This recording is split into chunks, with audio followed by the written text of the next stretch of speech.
My name is Quinn, and I am a bookseller here at the Reading Room, CLE. Today, we have a special treat. Before we start part 6 of The Snow Queen, we have reader mail. Miss Annie wrote in this postcard, which is from her 8th grade field trip to the Vietnam Veterans Memorial. And she signed it with a paw print and a heart. Love, Annie N. Annie, watch your mail because Cha-Cha has sent you a autographed postcard back. Thank you so much. This is part 6 of Hans Christian Andersen's The Snow Queen, and it is called The Lapp Woman and the Finn Woman. They halted at a small house, a miserable place. The roof came right down to the ground, and the doorway was so low that the family had to crawl in and out on their stomachs. No one is home except an old Lapp woman who stood frying fish over an oil lamp. The reindeer told her all about Gerda, but first, all about himself, for he felt that that was much more important, and Gerda was too overcome by the cold to be able to speak. "Oh, you poor things," said the Lapp woman. "You've a long way to go yet. You must cover hundreds of miles before you get to the Finnmark. That's where the Snow Queen has a country seat and burns Roman candles every single evening. I'll write a few words on a piece of dried cod, for I haven't any paper, and you can take it along with you to the Finn woman up there. She can tell you better than I can what to do." By this time, Gerda had warmed up and had something to eat and drink, so the Lapp woman wrote a few words on a piece of dried cod and told Gerda to mind and take care of it. Then she strapped her tight again onto the reindeer, and off they went. They heard spluttering in the sky, and all night long they saw the loveliest blue northern lights burning. At last, they reached the Finnmark and knocked on the Finn woman's chimney, for she hadn't even a door. Inside, the air was so hot that the Finn woman herself went about with hardly a stitch of clothing. She was dumpy, and she at once loosened Gerda's clothes and took off her mittens and boots, otherwise she would have been much too warm. After that, she put a lump of ice on the reindeer's head, and after that, she read what was written on the dried cod. She read it over 3 times, till she knew it by heart, and then she popped the fish into the stock pot, for it was quite edible, and she never wasted anything. First, the reindeer told his own story, and then Gerda's, and the Finn woman's knowing eyes twinkled, but she didn't say a word. "You're so clever," said the reindeer. "I know you can tie up all the winds in the world with a thread of cotton.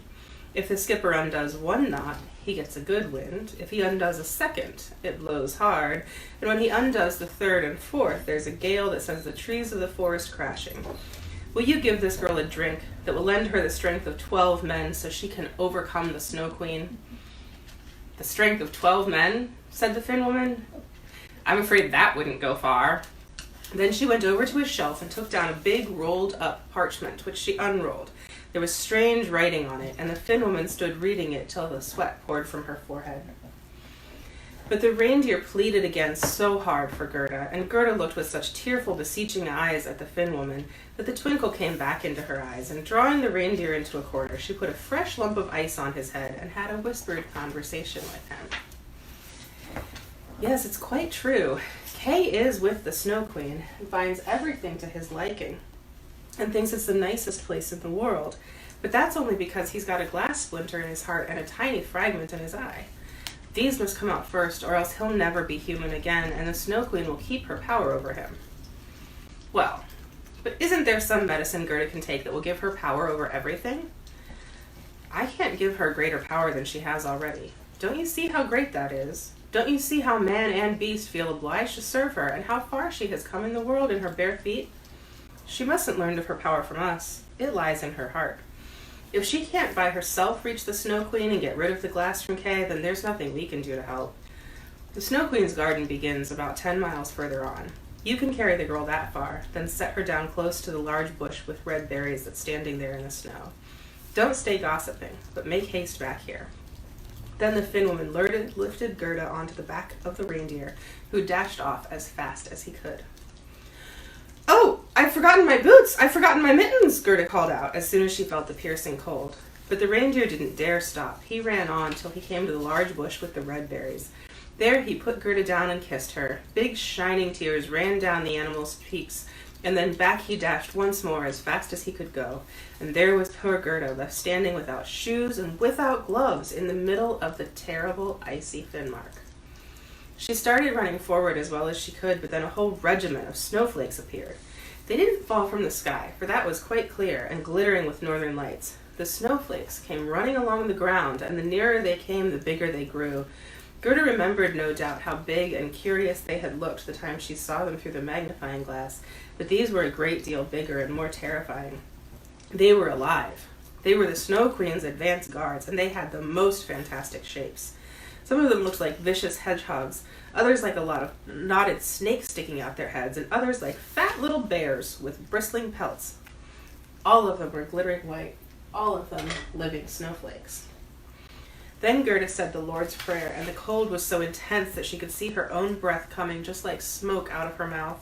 It grew thicker and thicker until it took the shape of little shining angels who got bigger and bigger as they touched the ground. They all had helmets on their heads and spears and shields in their hands. Their numbers grew and grew, and by the time Gerda had finished her prayer, there was a whole legion of them around her.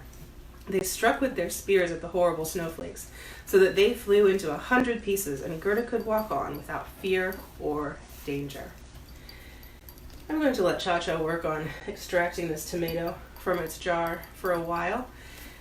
Next time, tomorrow, we will listen to part 7, which is The Snow Queen's Palace and Afterward. This is The Snow Queen by Hans Christian Andersen. You can get it on our website, www.readingroomcle.org.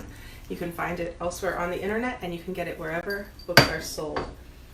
We'll be back tomorrow. In the meantime, keep reading.